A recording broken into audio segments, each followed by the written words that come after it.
Good afternoon po, Mr. Chair, and to all our honorable senators. First and foremost po, this will be my first revelation of my face and my identity.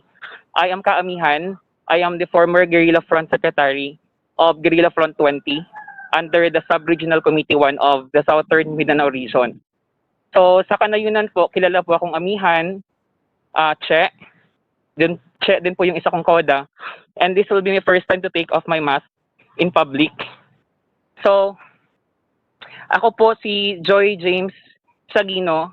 Na-recruit po ako bilang member ng League of Filipino Students sa UP, sa Iloilo City Campus, way back in 2007. Ang issue that time, Mr. Chair, was 2007 was the first year of implementation of the tuition fee increase in UP and the revitalized socialized tuition fee and assistance program or the STFAP.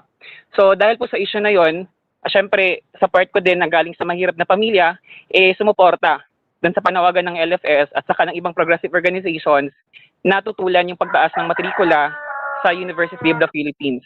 After 3 months po of being a member of LFS, naimbitahan ako sa isang sikretong pagpupulong. It was held sa likod ng auditorium ng UP Visayas sa Iloilo City. And yun na pala yung orientation at saka recruitment sa akin para maging member ng Kabataang Makabayan. I still remember the person who recruited me. It is the very person who personally attacked Mr. Jeffrey Salis. The person who recruited me sa Kabataang Makabayan is Lian Porquia, the son of the late Jory Porquia, a leader din ng mass movement sa isla ng Panay. So when I was recruited po sa KM, a year after, I've been active as the city spokesperson of the League of Filipino Students, chairperson din po ng LFS sa UP Iloilo City. Tumakbo rin bilang officer ng Student Council sa College of Management sa UP Visayas CM sa City Campus. And naging kabahagi rin ng National Union of Students of the Philippines kung saan yung pinanggalingang organization ni Congressman Sara Ilago. After a year, Mr. Chair, naprograma akong pumasok sa isang guerrilla front ng NPA sa Southern Front na kumikilo sa mga bayan ng Igbaras, Miagao, San Joaquin, somewhere in the southern mountain range of Panay Island. I stayed there for 3 months. And then paglabas ko, yun na yung naging program sa akin. I was invited to become a candidate member of the Communist Party of the Philippines. I was given an orientation. I was also given yung tinatawag kanina ni Mr. Jeffrey Salis na basic party course. Included some Marxist, Leninist, and Maoist inputs on the revolution of Europe, Russia, and China, etc. And that in 2010, as a cadre of the Communist Party unit sa youth and students sector sa Iloilo, para po sa tugunan yung pangangailangan for the electoral campaign as a Communist Party cadre, I was assigned as the spokesperson of Anak Pawis party list and particularly deployed to the province of Antique to become the electoral coordinator of Anak Pawis and Nakabayan Coalition dun sa Antique para po mangampanya at saka mamanage yung mga watchers ng Makabayan doon sa probinsya ng Antique. And then after the election, I was deployed to the regional party group. Yung sinasabi kanina ni Ka Eric, ni Laka Noel, na party group, ako po ay na-deploy sa isang regional party group directly under the Regional YS Bureau of the Regional Urban Party Committee ng Iloilo para mamuno sa Anak Bayan. And thereafter, I was assigned and elected as the regional spokesperson and the regional chairman of Anak Bayan for the entire Panay Island. That was in 2009 until sometime in the mid of 2010. And then, I became a controversial personality during the city council session of the Iloilo City when I was arrested. When we were having a protest, silent protest, inside the session hall of Iloilo City. So it was, I believe, October of 2010. Dahil rin sa takot na naging sentro ng atensyon ng buong syudad ng Iloilo, I decided and asked sa mga higher organ namin sa organization na maglaylo ako.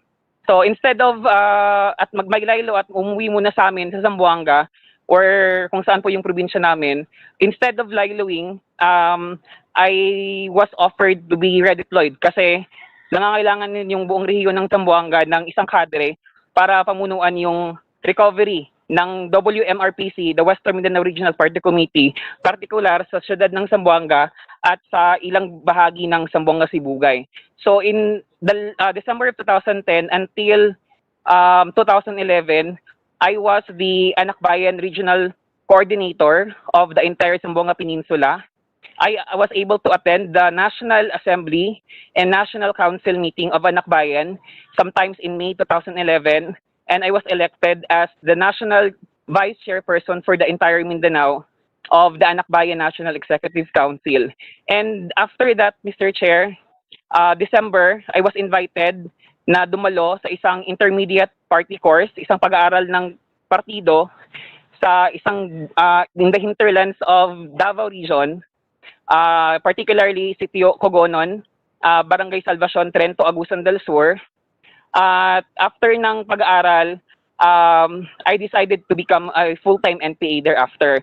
And hindi rin matagal yung promotion at saka yung pagtaas ng aking posisyon, I became a political guide ng isang squad ng NPA, kalaunan naging political instructor, naging political officer, and in 2016, I became the front secretary of the Guerrilla Front 20, at the same time, a deputy secretary of the sub-regional committee under the SMRC. So nung nasa NPA po kami, hindi pa rin hiwala yung mga gawain namin. We have a sub-regional urban committee kung saan sila yung nagiging legal organizers namin for the peasants. So yung mukha nila ay mga KMP organizers. We also have a committee for YS. We have Anakbayan, particular Anakbayan, Compostela Valley.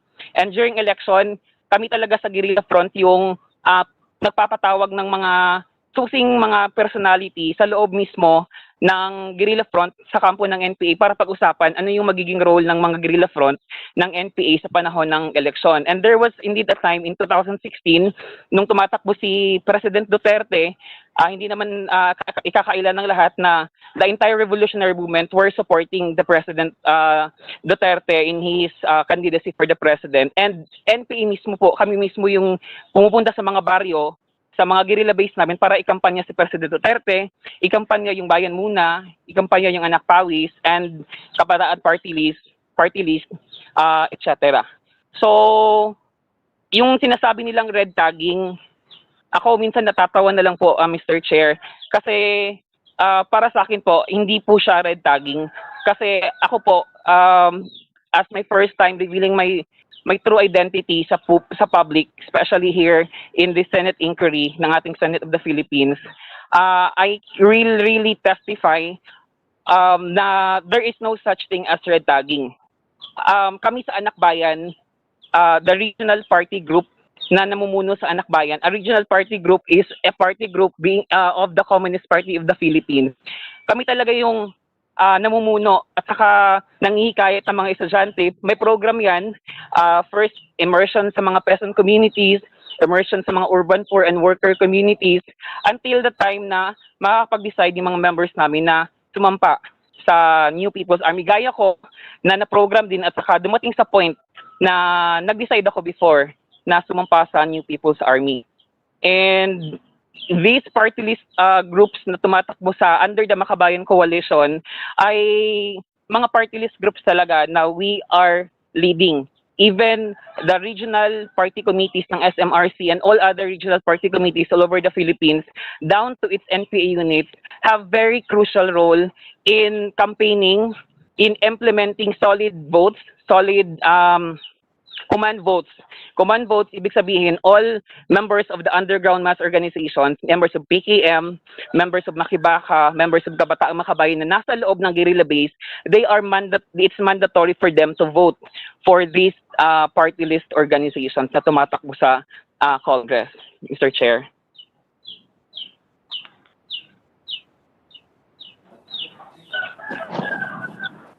Paano ka nagbalik loob? Anong nagbunsod sa'yo para magbalik loob sa gobyerno? Umalis po ako sa pagka-NPA, Mr. Chair, in 2017. If I remember it correctly, it was September 2017. It was a complicated situation kasi before that, yun yung simula ng pagde-declare ng martial law sa Mindanao. Dahil sa kahirapan, nagkakaroon ng kahirapan sa loob ng NPA unit, wala kaming gawain. So I witnessed a lot of things na opposed doon sa personal ko na prinsipyo. For example, yung nakakwento ni Kashane about violence against women, rape against women, isa rin ako sa naging saksi doon sa exploitation, sexual opportunism ng aming mga commanders sa loob ng aking guerrilla front mismo, na may mga commanders, platoon leaders taking advantage of these new women recruits, mga kabataang babae na lumad na nare-recruit namin na 1, 2, or 3 months pa lang, kahit may mga asawa sila, they really are thick-faced na ligawan, ang iba naman talagang ginagapang. So yung mga bagay na hindi ko talaga makain, na nare-realize ko na we have that stress 8 na tinatawag. Isa diyan, stress 8, Mr. Chair, yun yung policy of discipline ng NPA na nagsasabi isa doon, wag pagsamantalahan yung kababaihan, but ang nangyayari talaga sa loob ng kilusan, yung policy na yan is just a paper policy. What really is happening inside the movement, these commanders, these platoon leaders, these NPA cadres are sexual, most of them are sexual opportunists. They take advantage of this new recruits ng mga babae na kahit may mga asawa sila, ay pinagsasamantalahan yung mga kababaihan. There were, I believe that was in May 2017 to June, na imbes na pag-usapan sa loob ng committee namin ay paano harapin ng NPA unit namin yung martial law ng pamahalaan, ay yung parating na pag-uusapan namin sa araw-araw na meeting namin ay mga violation, mga paglabag dun sa palisiyan ng NPA na pagsasamantala sa kababaihan. And it is being tolerated na imbes na bigyan ng karampatang disciplinary action, hindi, ang nangyayari, redeployment to other places or demotion, which I believe, para sa akin, it's not enough pag ganun so, isa yun sa mga nag-ano sa akin, nagtulak sa akin na lumabas. And second, I actually don't want to share this in public kasi may ibang mga AFP officers natin probably might get offended.